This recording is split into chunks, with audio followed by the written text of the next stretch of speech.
एक बार जोरदार नारा लगाएंगे, इंकलाब, इंकलाब, इंकलाब। मंच पे आसीन आपके लोकप्रिय प्रत्याशी जितेंद्र अवार्ड जी, आम आदमी पार्टी मुंबई के अध्यक्ष प्रीति शर्मा जी, समीम भाई और इस मुमरा की धरती के बहादुर लोगों, माताओं और बहनों, नौजवान दोस्तों, सानू भाई,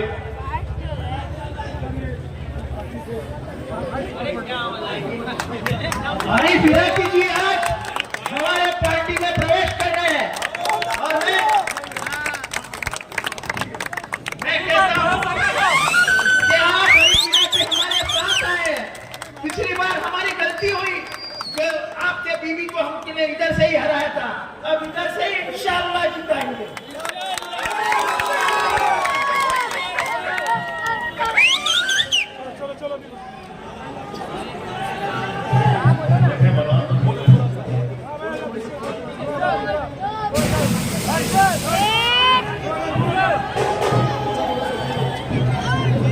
आज इतनी बड़ी तादाद में आप सबको देख के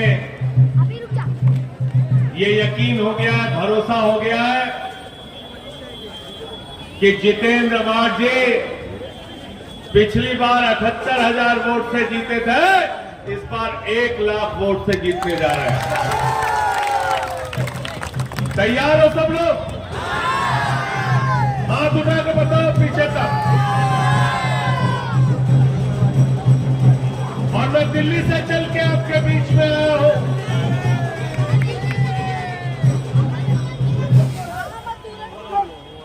दिल्ली से चल के आपके बीच में आया हूं और इसलिए आया हूं कि पूरे हिंदुस्तान में आगे देख, जहां कहीं भी भारतीय जनता पार्टी के खिलाफ लड़ाई होगी, नरेंद्र मोदी के खिलाफ लड़ाई होगी, अमित शाह के खिलाफ लड़ाई होगी, नफरत के खिलाफ लड़ाई होगी, झगड़े के खिलाफ लड़ाई होगी, इस मुल्क का अमन बिगाड़ने वालों के खिलाफ लड़ाई होगी, संजय सिंह सीना तान के आपके साथ खड़ा होगा। इस विश्वास को दिलाने के लिए आपके बीच में आया। संजय भैया संघर्ष करो, संजय भैया आगे बढ़ो। मुझे बहुत ताज्जुब है कि देश का कानून मंत्री आज आके कह रहा है सदन के सत्र के शीतकालीन सत्र में वक्फ का कानून पास कर देंगे। मैं जेपीसी का मेंबर हूं, अपोजिशन की तमाम पार्टियां उसमें मेंबर हैं। अरे अभी तो बिल के ऊपर मिनिस्ट्री की जो रिपोर्ट है उस पर चर्चा शुरू नहीं हुई। 800 पन्ने की रिपोर्ट पर सिर्फ 100 पन्ने पे चर्चा हुई। अभी हमारी सरकार के प्रतिनिधि नहीं आए, बहुत सारे लोगों ने अपनी बात अभी कही नहीं। और देश का कानून मंत्री अगर ऐसी बात कह रहा है तो देश के संविधान के साथ कानून मंत्री गद्दारी कर रहा है, लोकतंत्र के साथ गद्दारी कर रहा है, उसको कहने का हक नहीं। जेपीसी पार्लियामेंट ने बनाई है और पार्लियामेंट की रिपोर्ट के बगैर कोई भी कानून पास नहीं हो सकता। अभी जेपीसी की रिपोर्ट बनी नहीं है, उसके पहले अगर कानून पास करने की कोशिश करेंगे तो उसका पुरजोर विरोध करने का काम हम लोग करेंगे। अभी टूर हो रहा था, उसका बहिष्कार किया। संजय भैया आगे बढ़ो। थोड़ी देर बंद करा दो भाई। साथियों और दोस्तों, कहां से शुरू करें और कहां खत्म करें? वतन की जो हालत सुनाने लगेंगे तो पत्थर भी आंसू बहाने लगेंगे। वतन की जो हालत सुनाने लगेंगे तो पत्थर भी आंसू बहाने लगेंगे। अगर भीड़ में खो गई आदमियत तो उसे ढूंढने में जमाने लगेंगे। आदमियत का, इंसानियत का, मानवता का कत्ल किया जा रहा है आगे बढ़ो। और नफरत की बुनियाद पर हिंदुस्तान को बनाने की कोशिश की जा रही है। भाई से भाई को झगड़ा कराने की कोशिश की जा रही है। महाराष्ट्र का चुनाव हो रहा है, शिंदे की सरकार है, फडणवीस की सरकार है, अजीत पवार की सरकार है, महायुति की सरकार है। अरे चुनाव के प्रचार में जाते हो तो बताओ हमारे बच्चों के लिए कितना स्कूल बनाया, बताओ हमारे बच्चों के लिए कितना अस्पताल बनाया, बताओ हमारे लिए कितनी सड़कें बनाई, बताओ हमारे लिए कितने उद्योग लगाए, बताओ हमारे लिए कितना रोजगार दिया, बताओ हमारे लिए कितनी महंगाई कम की, बताओ मुंबई और महाराष्ट्र की क्या तरक्की की। अरे बेईमानो, मुद्दों की बात नहीं करते हो, फालतू की बात करते हो। बटोगे कटोगे, बटोगे कटोगे, ये सब नारे में अब मुमरा और मुंबई की जनता फंसने वाली नहीं है। हम सब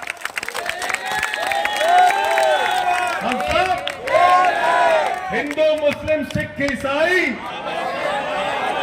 हिंदू मुस्लिम सिख ईसाई,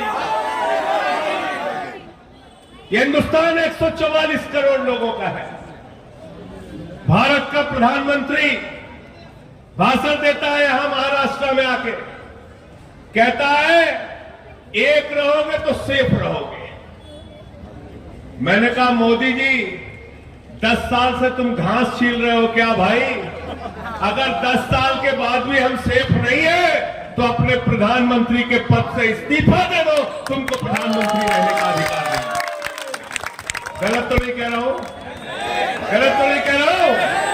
अरे 10 साल हो गए तुमको, और 10 साल के बाद भी अगर हम सेफ नहीं है तो प्रधानमंत्री यहां का घास छील रहा है, उसको इस्तीफा देके बैठ जाना चाहिए, उसको प्रधानमंत्री रहने का अधिकार। मुद्दे की बात नहीं करते। हम दिल्ली में चुनाव लड़ते हैं अरविंद केजरीवाल जी के नेतृत्व में। हम बताते हमने इतने स्कूल बनाए, इतने अस्पताल बनाए, बिजली फ्री किया, पानी फ्री किया। यहां पे योगी जी आते हैं, नारा दे रहे हैं बटोगे तो कटोगे। बोले कि नहीं बटोगे तो कटोगे? समझ में आया नारा का मतलब कि नहीं समझ में आया? समझ में आया? नहीं समझ में आया? नहीं समझ में आया?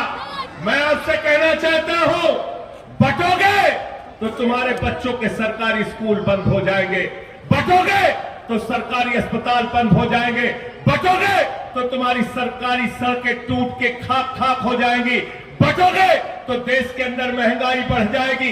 110 रुपए का पेट्रोल बिकेगा, 100 रुपए का डीजल बिकेगा, 250 रुपए का टमाटर बिकेगा, 300 रुपए का तेल बिकेगा, महंगाई आसमान पे पहुंच जाएगी।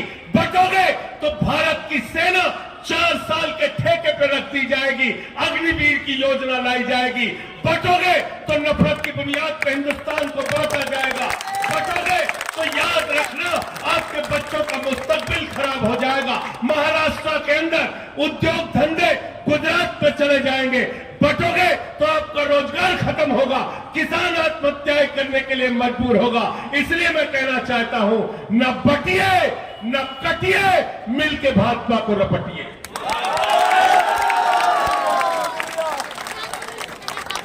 गलत तो नहीं कह रहा हूं? न बटिए न कटिए, मिलके भाजपा को पीछे तक बोलो। न बटिए न कटिए, मिलके भाजपा को, मिलके भाजपा को रपटिए। रपटना का मतलब समझे थे नहीं समझे? सुल्तानपुर वाले हैं कि नहीं है? सुल्तानपुर, प्रतापगढ़, बस्ती वाले हैं? आया न समझे नहीं? रपटे का मतलब जाना था न समझे नहीं? गलत मन ही आओ तो पकड़ के समझे रपट ले। रपटे का कि नहीं रपटे का? तो न बटिए न कटिए और मिलके भाजपा को। और दूसरा मैं क्या कहता हूं भारतीय जनता पार्टी को, भारतीय जनता पार्टी को मैं कहता हूं भारतीय जेब कतरा पार्टी। भारतीय जेब कतरा पार्टी, जेब काटने वालों की पार्टी। महंगाई देश के अंदर बढ़ाया, नोटबंदी लगा के आपकी जिंदगी को बर्बाद किया। आप लाइनों में खड़े रहे, 100 से ज्यादा लोग मर गए। किसानों के 3 काले कानून लाए, 750 किसानों ने अपनी शहादत दी। भारत का प्रधानमंत्री इस देश की जनता से झूठ बोलने का काम करता है। एक बार प्रधानमंत्री ने कहा मोदी जी को वोट दे दो, 2 करोड़ नौकरी देंगे, झूठ बोला। फिर बोले ऐसा काला धन लाएंगे, इतना काला धन लाएंगे, इतना काला धन लाएंगे कि हर आदमी के खाते में कितना जमा हो जाएगा, कितना जमा होगा, सबको याद है, कोई भूला नहीं, समझ में 15 लाख आ गए, 15 पैसे भी नहीं आए, 15 पैसे भी नहीं आए। किसानों को कहा भाइयों और बहनों किसानों, आपका हम आमदनी 2 गुना कर देंगे, फसल का दाम 2 गुना कर देंगे। किसानों से झूठ बोला। माताओं बहनों से कहा महंगाई कम कर देंगे, देश के नौजवानों से कहा रोजगार देंगे। हर चीज झूठ बोलने का काम किया। झूठ बोलने में भारत के प्रधानमंत्री को महारत हासिल है। मैं तो मोदी जी के बारे में कहता हूं, अगर हिंदुस्तान के अंदर किसी नेता के पास गंजे को कंघी बेचने का हुनर है तो उसका नाम है नरेंद्र मोदी। गंजे को भी कंघी बेच देते प्रधानमंत्री जी, गंजे को भी कंघी बेच देते, कुछ भी बोल देते। हमारे खलीलाबाद में गए तो कहने लगे संत कबीर, बाबा गोरखनाथ और गुरु नानक देव जी एक साथ बैठ के मीटिंग करते थे। पता चला उनके जीवन काल में 100 साल का अंतर है। फिर कहने लगे नाली के गैस से चाय बना लीजिए आप लोग, सब नाली के गैस से चाय बनाने लगे। फिर कहने लगे भारत की आबादी 600 करोड़ है, वहां से हम जीत के आते हैं। कुछ भी भारत के प्रधानमंत्री बोल देते हैं। तो मैं तो ये कहता हूं कि मोदी जी और उनकी पार्टी का नाम है भारतीय झूठा पार्टी, और दूसरा काम ये करते देश में झगड़ा कराने का। झगड़ा कराने का, झगड़ा क्यों कराते हैं? क्योंकि इनके पास कुछ बताने के लिए नहीं है। ये नहीं बता सकते हिंदुस्तान में कितना रोजगार दिया, नहीं बता सकते किसानों के लिए क्या किया, नौजवानों के लिए क्या किया। आज महाराष्ट्र के अंदर सबसे ज्यादा नौजवान आत्महत्या कर रहा है, किसान आत्महत्या कर रहा है। आज माहौल खराब करने का काम इस चुनाव के अंदर किया जा रहा है, नफरत की बातें इस चुनाव के अंदर किया जा रहा है, और देश के प्रधानमंत्री नफरत की भाषा बोलते हैं। कभी कहते हैं भैंस चुरा के ले जाएंगे, कभी कहते हैं मंगलसूत्र चुरा के ले जाएंगे, कभी कहते हैं रोटी चुरा के ले जाएंगे। अभी हद कर दी, प्रधानमंत्री ने कह लगे बेटी चुरा के ले जाएंगे। मैं पूछना चाहता हूं नरेंद्र मोदी जी, अगर आप इतने कायर प्रधानमंत्री हो कि आपके रहते हुए बेटी चुरा के ले जाएंगे, तो प्रधानमंत्री के पद से इस्तीफा दे दो, तुमको प्रधानमंत्री के पद पे रहने का अधिकार नहीं। ऐसी गंदी भाषा भारत के प्रधानमंत्री बोलते, ऐसी भाषा भारत के प्रधानमंत्री बोलते। हिंदुस्तान के मुसलमानों के खिलाफ आप लोगों को भड़काते हैं, और दुबई में जाते हैं तो, दुबई में जाते हैं तो देखो ना, शाहरुख खान भी ऐसे फिल्मों में नहीं मिलता होगा गले हीरोइन से जैसे मोदी जी मिलते हैं शेखों से। देखे हो कि नहीं देखे हो? देखे हो ना, शेखों को एकदम गले लगा लेते हैं। कतर की मस्जिद में जाएंगे वहां गले लगा देंगे, दुबई की मस्जिद में जाएंगे वहां गले लगा देंगे। क्यों लगाते हैं गले? कभी सोचा आपने? क्योंकि वहां पर नरेंद्र मोदी के भतीजे जय शाह का धंधा चलता है, धंधा चलता है। जहां धंधा चलेगा वहां धर्म पीछे है, और हिंदुस्तान में मुसलमानों के खिलाफ भड़काना है। मैं तो कहता हूं मोदी जी, कतर के मुसलमानों से इतना प्यार है, दुबई के मुसलमानों से इतना प्यार है, थोड़ा इससे समीम से भी प्यार कर लो, इसको भी गले लगा लो कभी, यहां भी मस्जिद में घूम के आ जाओ। ये नफरत की बातें बंद करो, इससे कुछ भी हासिल होने वाला नहीं है। और इस्लाम, मुसलमान, मैं कहना चाहता हूं, मुसलमान अगर डरता है तो सिर्फ खुदा से डरता है, ऊपर वाले से डरता है। उसको डराने की कोशिश मत करना। और मैं तो बार बार कहता हूं कि आप अपने नबी का नाम भी याद कर लेंगे तो कभी नफरत की बात नहीं कर सकते। नबी को कहा गया रहमतुल आलमीन, पूरी दुनिया पर रहमत करने वाला। नफरत की बातें कहां से आती है? हिंदू धर्म में कहा गया वसुधैव कुटुंबकम, पूरा विश्व हमारा परिवार है।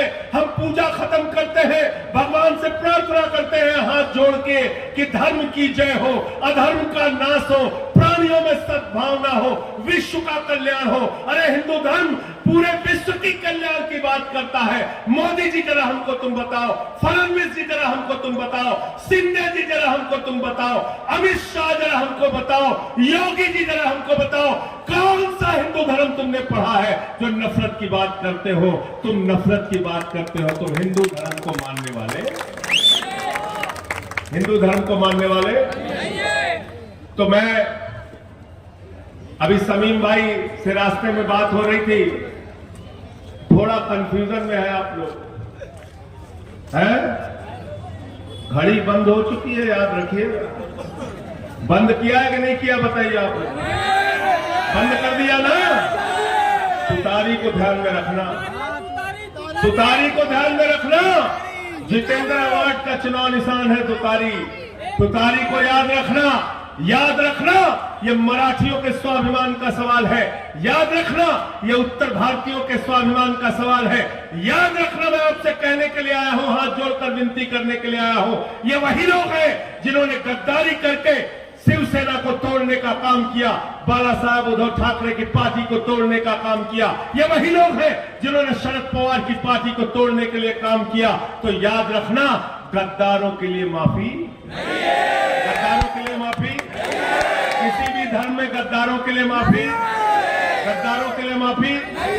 और जितेंद्र अवार्ड के लिए इसलिए भी आया हूं, आज आपको बता रहा हूं। मैं जेल गया 6 महीने, 6 महीने जेल में रहा। हमारे साथी पूछते हैं, कहते हैं क्यों आपको जेल में डाला? क्योंकि मैं नरेंद्र मोदी की आंख में आंख डाल के बात करता हूं, अमित शाह की आंख में डाल के बात करता हूं। इसलिए मुझे जेल में भेजा, इसलिए मुझे जेल में भेजा क्योंकि मैं आपकी आवाज उठाने का काम करता हूं।